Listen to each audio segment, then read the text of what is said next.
Halo, salam sehat, penuh semangat. Selamat datang. Kita bertemu lagi dalam materi pendidikan karakter dan budi pekerti yang luhur bersama saya Budi Astiandini dengan tema moralitas sebagai ciri khas manusia.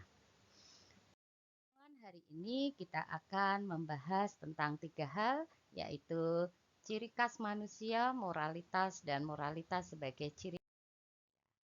Manusia adalah makhluk yang mulia, merupakan karya ciptaan dari Tuhan, dan sangat berharga karena kita memiliki keunikannya. Tiap orang memiliki keunikan, dan kita memiliki hal yang terindah dari penciptaan yang kita.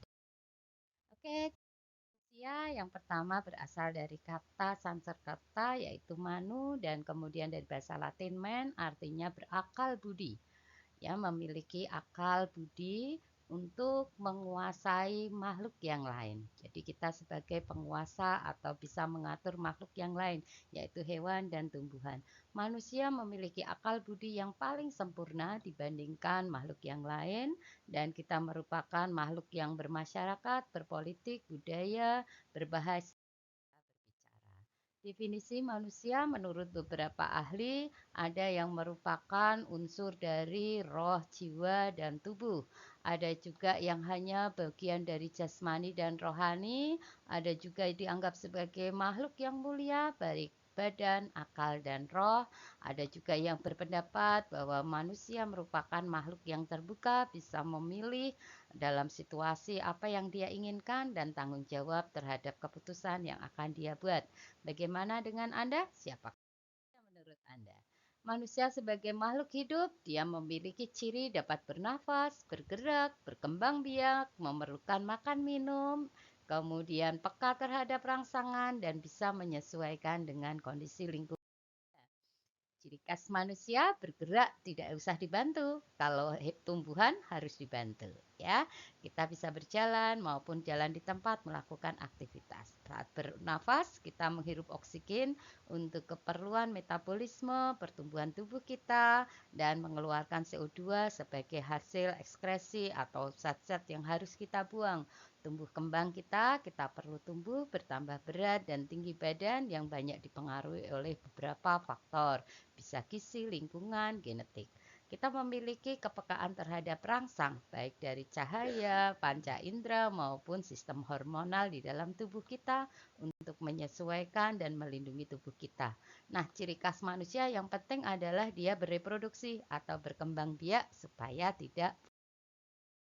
Selanjutnya, karakteristik manusia. Manusia mempunyai aspek berkreasi, menciptakan sesuatu yang baru dengan kreativitas, seni, dan yang dia miliki.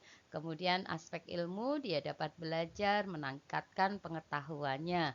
Aspek kehendak, dia bisa mengatur apa yang baik, apa yang tidak, dan mengarahkan akhlak, memilih dan menentukan apa yang menguntungkan, apa yang merugikan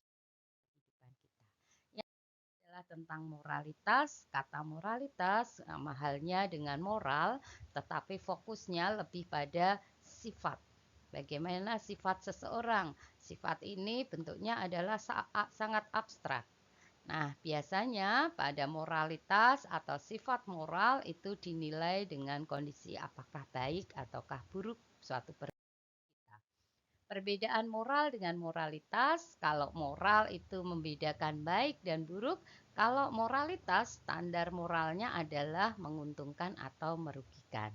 Moralitas membahas tentang sifat, tetapi kalau moral membahas tentang perbuatan. Kita lanjut, moralitas sebagai ciri manusia, karena manusia itu berbeda dengan makhluk yang lain, jadi ciri khasnya dia punya moral. Selanjutnya ada hukum, dan manusia harus menjaga kebebasan yang dimiliki adalah kebebasan yang bertanggung jawab dan bermanfaat. Selanjutnya, faktor yang mempengaruhi moralitas adalah faktor internal dan faktor eksternal. Faktor internal dari dalam dirinya sendiri, baik kepribadian, tipe-tipe psikologi, ada juga dari warisan atau bagaimana keluarganya. Selanjutnya, eksternal tergantung dari lingkungan di sekitar dia tinggal. Sosial, ekonomi, dan politik juga akan mempengaruhi moralitas atau bagaimana seseorang memiliki sifat bersikap, di dalam bertindak, apakah ataukah merugikan. Sebagai beberapa teori yang bisa kita lihat sebagai pertimbangan, misalnya ada tabula rasa. Tabula rasa ini ada satu teori psikologi yang menyebutkan bahwa manusia yang lahir itu seperti batu tulis yang kosong atau lembar yang kosong. Jadi setelah dilahirkan sangat dibutuhkan tekanan, butuhkan perhatian, dibutuhkan pengalaman, lingkungan, dan pendidikan untuk dia bisa tumbuh dan kembang menjadi dewasa. Jadi, tidak hanya dari lahir saja, tetapi lingkungan, pengalaman, dan pendidikan akan mempengaruhi seseorang. Baik, kita lihat secara umum manusia akan dapat memenuhi kebutuhannya step by step. Jika pada level pertama terpenuhi, dia akan naik ke level kedua dan seterusnya. Menurut Maslow, kebutuhan yang paling utama, yang paling tinggi derajatnya adalah di self actualization. Di sana ada morality, ada moral. Jadi baik dan buruk, orang bisa menentukan baik dan buruk setelah semua kebutuhan dari level yang pertama, kedua, ketiga, dan keempat terpenuhi, baru dia akan mencari atau mencapai pada level. Ada aliran psikologi yang berhubungan dengan moralitas sebagai ciri manusia. Yang pertama adalah aliran natif, di mana tokohnya adalah Arthur. Dia mempunyai pendapat bahwa perkembangan manusia adalah tergantung dari keturunan atau pembawaan sejak dia lahir. Jadi setelah lahir itu dia hanya melengkapi saja. Yang penting bagaimana sebelum dia dilahirkan atau pada saat dia dilahirkan. Kemudian teori yang kedua tentang natur adalah disebutkan dengan tokoh Giresun bahwa semua anak adalah baik saat dilahirkan. Jadi ketika lahir baik, tetapi dia rusak di tangan manusia. Artinya pada saat tumbuh kembang, kalau tidak mendapatkan sentuhan, pengalaman, pendidikan yang baik, maka anak tidak akan berkembang dengan baik. Kemudian teori tentang empirisme adalah bagaimana manusia itu dapat dipengaruhi oleh lingkungan, pengalaman, dan pendidikan di dalam perkembangannya. Tokohnya adalah John Locke tentang empiris. Ya, kita akan setelah kita belajar tentang moral, moralitas, manusia, kemudian ciri manusia dalam moralitas, yang terakhir kita akan belajar tentang standar moral menurut Velagus. Di mana standar moral yang pertama itu adalah kita harus mempertimbangkan mana yang merugikan, mana yang menguntungkan. Misalnya satu kasus pencurian, tentu saja akan merugikan orang yang menjadi korban, tetapi hal ini secara umum dianggap tidak baik atau merugikan. Standar yang kedua adalah di mana mementingkan kepentingan diri sendiri atau orang lain. Misalnya kita sedang melakukan satu perjalanan dan kemudian di sana ada kecelakaan. Apa yang akan kita lakukan? Apakah menolong ataukah kita akan tinggalkan saja? Yang ketiga adalah bahwa keputusan yang ada itu bisa dirubah atau hukum yang ada di pemerintahan bisa dirubah sesuai dengan kondisi dan permasalahan.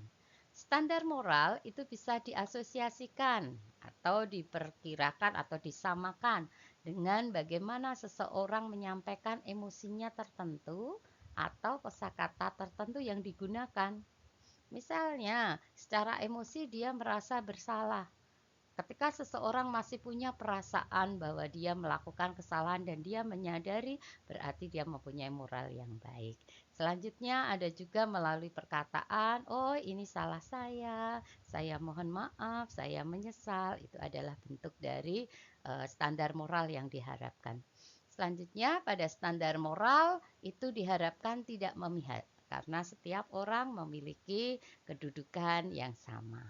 Baik, kita belajar tentang siapa manusia, apa itu moralitas, bagaimana manusia sebagai ciri moralitas. Nah, tugas Anda adalah Anda memberikan pendapat. Bagaimanakah moralitas yang dibutuhkan sebagai calon bidan pada saat ini? Tuliskan pendapat Anda di kolom. Terima kasih. Jika ada pertanyaan, Anda bisa saya. Jangan lupa manusia adalah makhluk yang termulia dalam karya penciptaan. Setiap manusia berharga karena kita unik.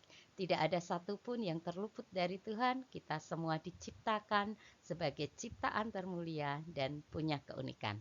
Mari maju terus, tetap semangat, tetap sehat, dan kita akan menjadi bidan yang profesional. Kurang lebihnya saya mohon maaf. Terima kasih. Tetap semangat. Tuhan memberkati kita semuanya. Terima kasih.